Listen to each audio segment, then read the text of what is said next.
Le choix de votre formation détermine l'accessibilité au papier. Ça veut dire que, dépendamment de la formation que tu choisis, tu auras facilement ta résidence ou alors tu vas prendre plus de temps ou peut-être même tu ne l'auras même pas.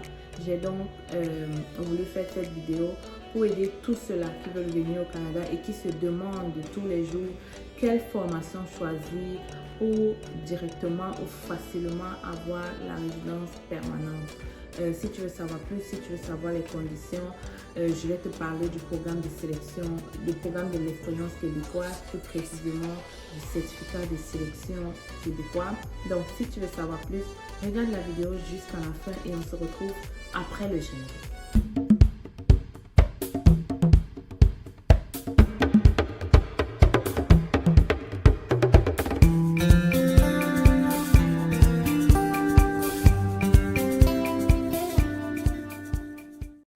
Coucou les Canadiens, j'espère que vous allez bien. Alors moi ça va super bien, je suis de nouveau très contente de vous retrouver pour cette vidéo qui à mon avis est vraiment très importante.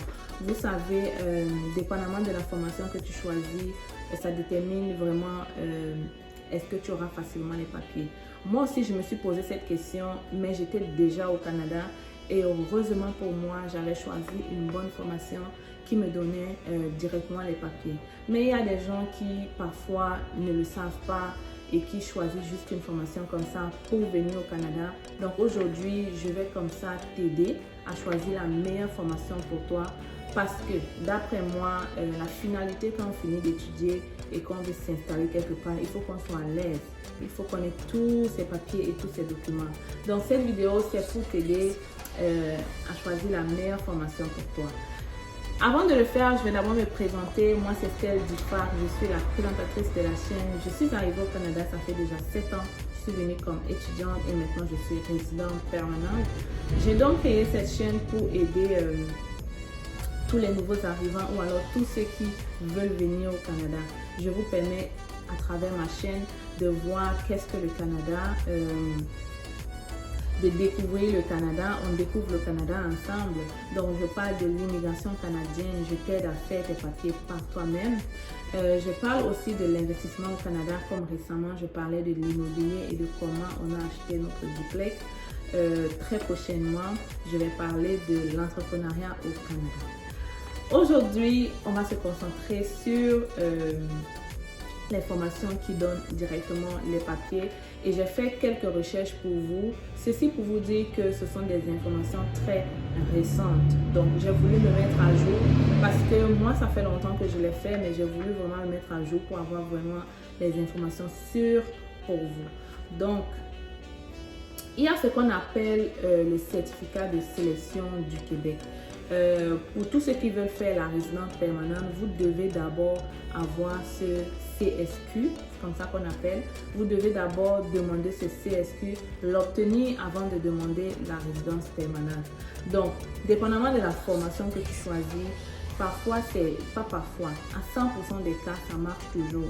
Quand tu as eu la bonne formation, tu auras ton CSQ et tu auras ta résidence. Donc, pour avoir cela, habituellement, ça prend 1 an pour avoir ta résidence permanente à la fin de tes études. Donc aujourd'hui, je vais te dire c'est quoi les formations que tu dois choisir. C'est très important vraiment de choisir la bonne formation. Mais avant de le faire, tu sais ce que tu vas faire. Tu me laisses un pouce j'aime, tu t'abonnes, tu partages la vidéo parce que ça peut aider, ça peut sauver des vies, ça peut aider des milliers de personnes comme ça qui se posent la même question que toi. Et aujourd'hui, je vais vous répondre très franchement. Je vais vous dire ce que tout le monde ne dit pas. Donc, c'est le moment. Je vais prendre une pause pour que tu le fasses. Ensuite, on va continuer. Tu l'as fait? Ok, on va continuer. Donc, j'ai pris des notes. Ce n'est pas vraiment des notes, fait que j'ai imprimé vraiment quelque chose du gouvernement du Canada.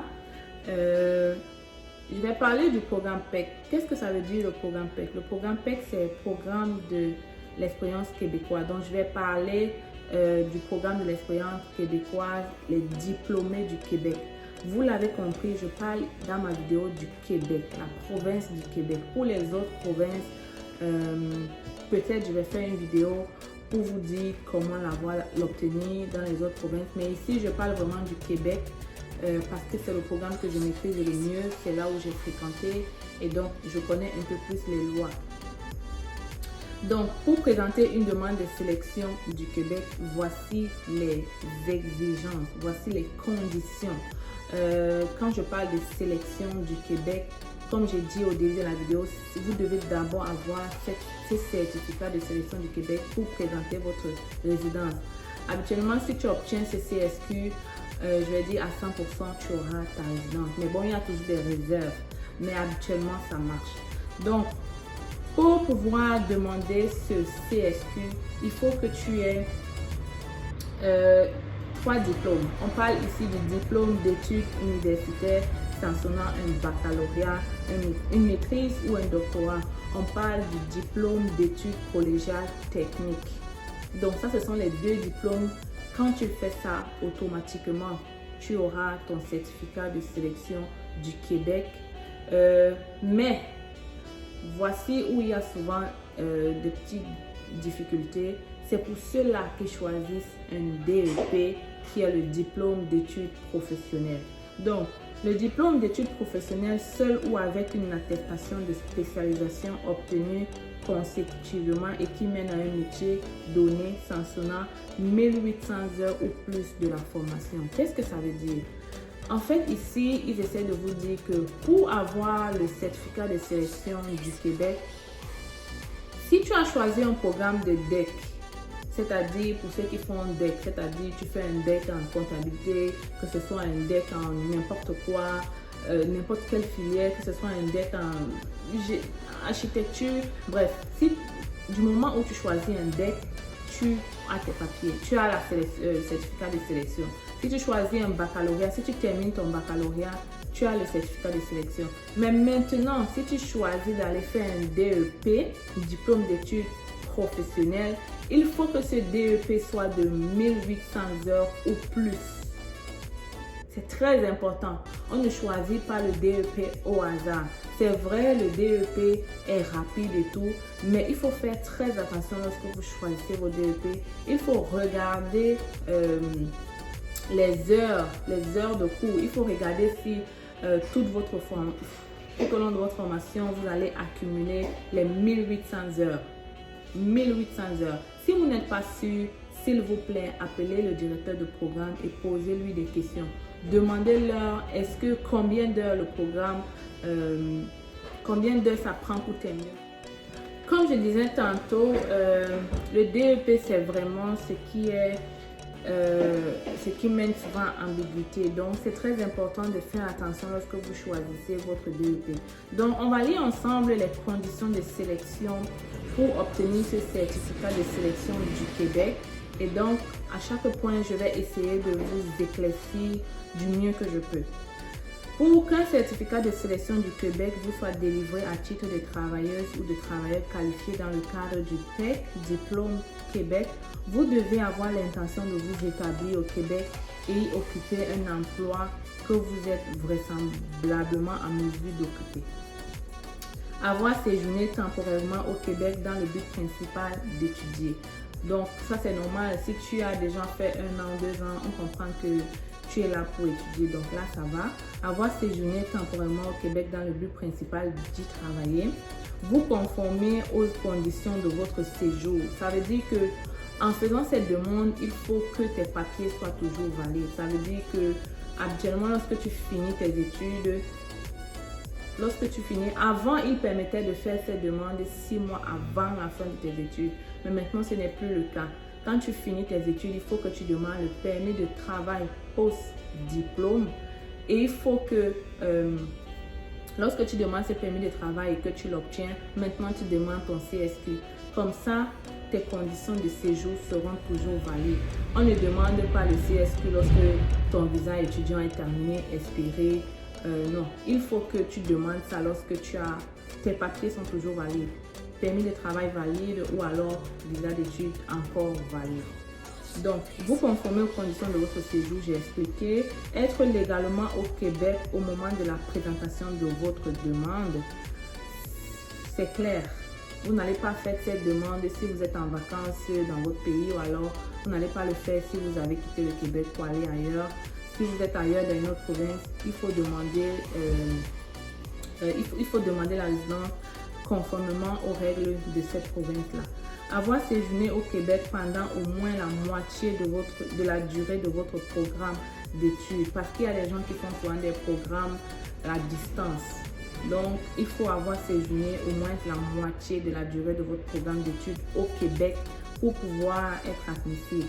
Ne pas avoir entrepris un nouveau programme d'études au Québec depuis la fin de votre programme d'études. Qu'est-ce que ça veut dire? Récemment, il y a quelqu'un qui m'a posé la question de savoir est-ce qu'on peut avoir la résidence permanente en étudiant. Je pense que c'est clair. Je pense qu'ils ont répondu dans ce point et je vais le relayer pour vous. Ne pas avoir entrepris un nouveau programme d'études au Québec depuis la fin de votre programme d'études.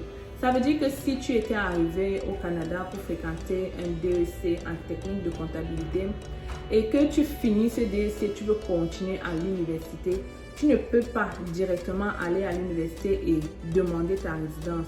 Il faut que tu mettes une pause à tes études, tu demandes ta résidence avant d'aller continuer à l'université. Tu ne peux pas être en train de finir un programme, entamer l'autre et demander directement. C'est ce qu'ils disent. Avoir obtenu d'un établissement, ici c'est le plus important. Écoutons tous. Avoir obtenu d'un établissement d'enseignement du Québec, école secondaire, collège, cégep, université, autorisé à donner un enseignement au Québec, un des diplômes suivants. Diplôme d'études professionnelles ou un DEP suivi d'une attestation de spécialisation professionnelle sanctionnant au moins 1800 heures de formation continue menant à l'exercice d'un métier donné. Vous avez compris? Donc, le DEP te donne le certificat de sélection Québec.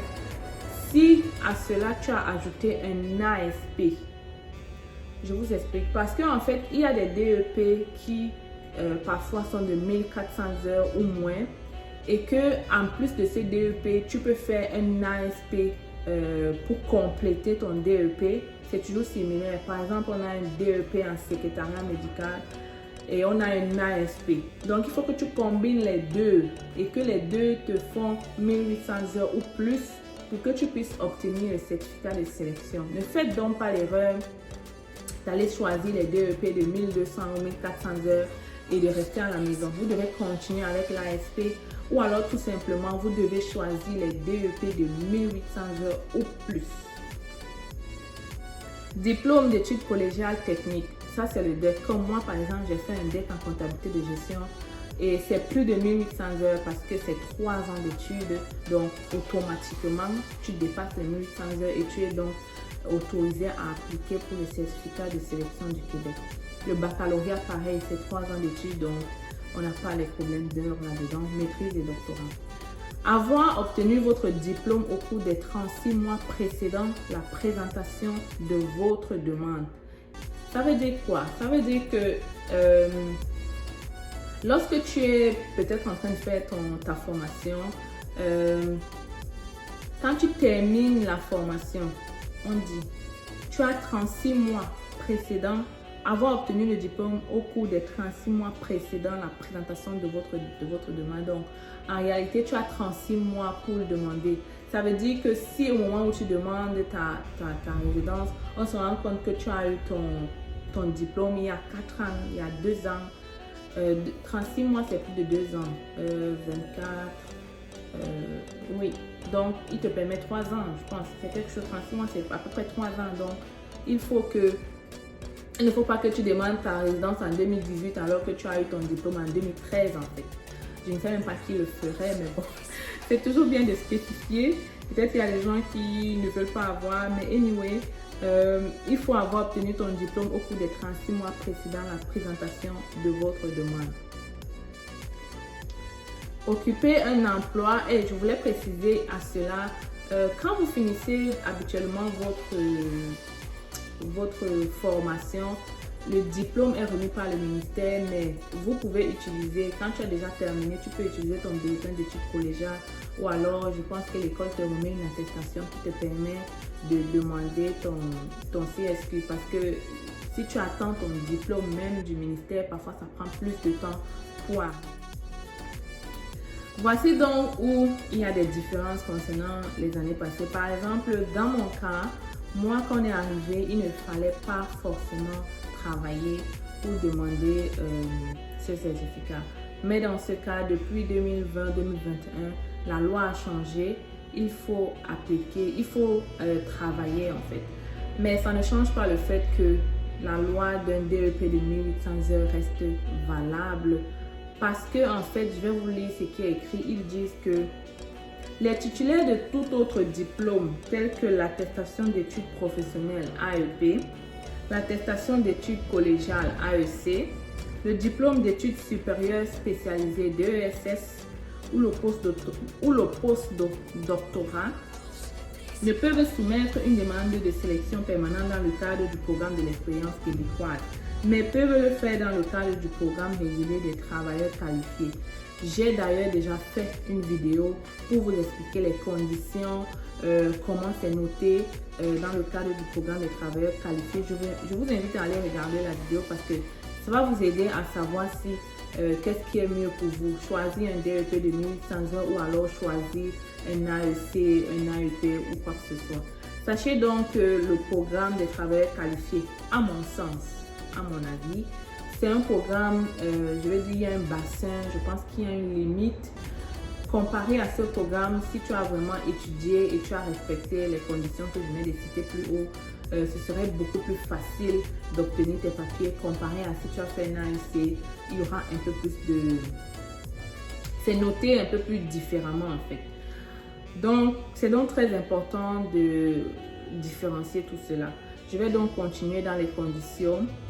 Et voici donc où il y a les différences concernant les années passées. On dit occuper un emploi à temps plein au moment de la présentation de votre demande. Avant, ce n'était pas le cas, mais maintenant, tu dois être, comme ils disent, un employé à temps plein. Et pour être un employé, bien sûr, tu as le permis de travail post-diplôme. Si vous êtes diplômé universitaire ou collégial, avoir occupé un emploi à temps plein de niveau 0A ou B au sens de la classification nationale des professions pendant une période d'au moins 12 mois après la fin de votre programme. Ça veut dire que quand tu as fini ton diplôme, pour demander le CSQ maintenant, tu dois travailler 12 mois.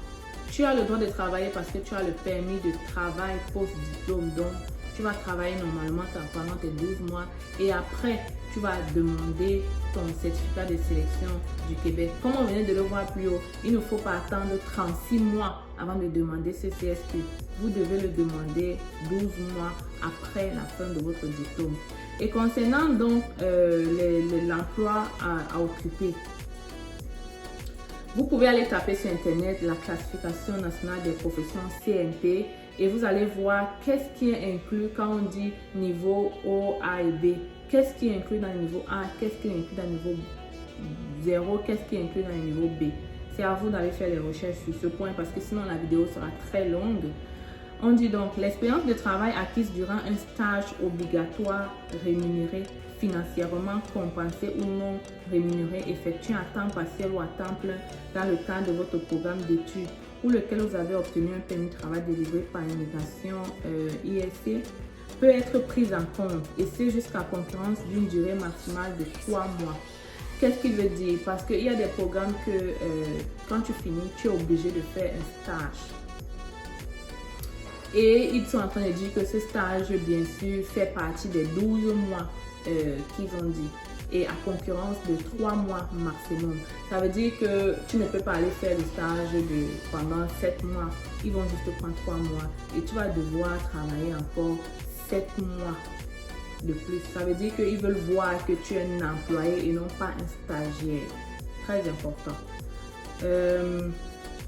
Si vous êtes diplômé d'un programme d'études professionnelles, avoir occupé un emploi à temps plein de niveau O, A, B ou C au sens de la classification nationale des professions pendant une période d'au moins 18 mois. Vous voyez la différence? 18 mois après la fin de votre programme d'études. L'expérience de travail acquise durant le stage obligatoire rémunéré est la même chose. Voilà. Donc, la différence ici, c'est que quand tu as fait un DEC ou un baccalauréat, donc quand tu as fait des études collégiales ou universitaires, tu dois travailler 12 mois. Par contre, si tu as fait un DEP, tu dois travailler 18 mois. 5 mois de plus que tu pouvais éviter. Bon. Tu dois travailler 18 mois et pareillement, le stage rémunéré est pris en compte en concurrence de 3 mois. Parce qu'il y a des gens parfois qui partent travailler et qui, on les propose de rester là-bas en stage. Ils restent pendant 5 mois, 6 mois, ils sont toujours stagiaires. Là, ça devrait te déranger parce que 3 mois, c'est suffisant. Après les 3 mois, normalement, si tu es bon, l'entreprise doit te recruter. S'il ne te recrute pas, tu cherches ailleurs un travail. Donc, pour les diplômés occupant un emploi de niveau C au Centre national des professions, ces derniers doivent être en lien avec votre diplôme obtenu. Je pense que peut-être je vais faire des recherches pour vous, peut-être dans une autre vidéo, pour vous montrer vraiment la classification, c'est quoi A, B et C. Mais en attendant, si tu veux vraiment savoir, tu peux regarder sur Google. Je pense que quand ils disent A et B, je pense que quand ils disent C, c'est peut-être si tu as le niveau C, c'est peut-être si tu as été comptable. Si dans le niveau C, il y a les comptables et tout, il faut que tu sois tu as fait des études de comptable pour pouvoir faire le niveau C. Démontrer une connaissance du français à l'oral de niveau 7 ou plus de l'échelle québécoise des niveaux de compétences en français des personnes immigrantes, adultes ou son équivalent. En fait, quand tu es, nous par exemple, je vais prendre l'exemple sur moi. Au collège, tu fais des cours en français, tu passes l'examen, un examen qu'on appelle l'examen de français en fait. On fait ça dans tous les collèges. Et lorsque tu réussis cet examen, tu as déjà donc démontré que tu as une connaissance au français. Démontrer votre apprentissage des valeurs démocratiques et des valeurs québécoises exprimées par la Charte des droits et libertés de la personne. Ne pas avoir été titulaire d'une bourse comportant une condition de retour dans votre pays à la fin de vos études, à moins que vous ne soyez déjà conformé à cette condition. Donc les bourses là qui disent souvent à la fin il faut partir. On est en train de parler comme ça aux gens qui par exemple viennent faire, je sais pas, souvent il y a des stages, des petites formations en lien avec ton travail au pays. Tu viens juste pour ça. Tu ne peux pas demander la résidence dans le programme d'expérience québécoise si c'était mentionné que après tu dois retourner dans ton pays. Vous engagez à subvenir à vos besoins essentiels et le cas échéant à ceux de votre épouse, de votre conjoint de fait et des enfants à charge inclus dans votre demande de sélection permanente pour une période minimale de 3 mois. C'est pas beaucoup là. Donc, on suppose qu'avec ton travail, si tu as un travail, je suppose qu'ils vont voir combien ça se paye et comme ça savoir si tu peux subvenir aux besoins de ta famille. Donc, il faut donc faire attention en choisissant votre travail, combien vous êtes payé. Détenir un passeport valide au moment de la présentation de votre demande. Avoir au moins 18 ans. Satisfaire à toutes les conditions du programme au moment de la présentation de votre demande. Ça, ce sont donc les conditions de sélection pour obtenir votre résidence permanente. Et je pense que j'ai été, c'est quand même clair en fait. C'est donc très important, vous avez vu, de choisir la bonne formation. Si vous choisissez un DEC, si vous choisissez un DEC ou alors un baccalauréat, vous devez travailler 12 mois. Il y a des gens qui disent que la loi a beaucoup changé, la loi... Écoutez, je pense que la différence c'est à ce niveau. Quand nous on avait fini, quand par exemple, quand je dis nous, c'était avant, il y a 3 ans de cela, quand on finissait notre diplôme, qu'est-ce qu'on faisait? Tu demandais ce certificat, ensuite tu demandais ta résidence et ensemble ça te prenait minimum 1 an pour avoir cette résidence. Et je pense qu'ils ont donc maintenant fait ça pour réduire le délai.